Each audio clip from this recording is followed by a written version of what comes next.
Arimi a kahua ni maririkanitwo na ni akenu thutha wa thirikari kuiga keheri-ini ciringi bilioni 2 cia kugura mashini ya kahua kuri arimi a South Rift.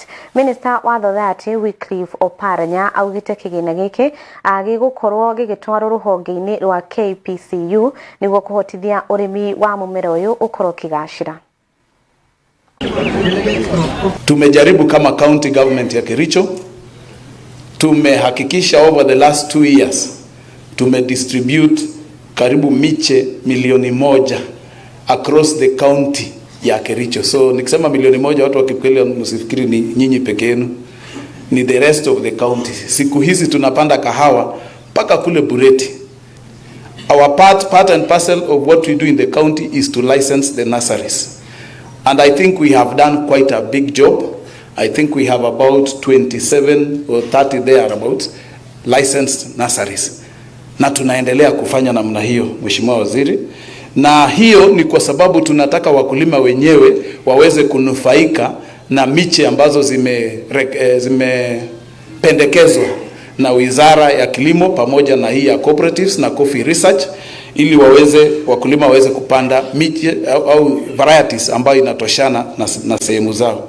Over time, the government has ignored research institutions and it has been put under an amorphous umbrella called KALRO.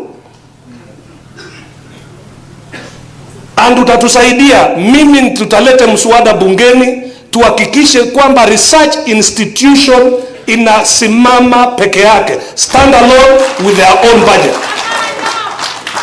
We cannot talk about CRI in Ruiru that is not even able to give us 2 kilos of coffee seedlings if we don't invest on research.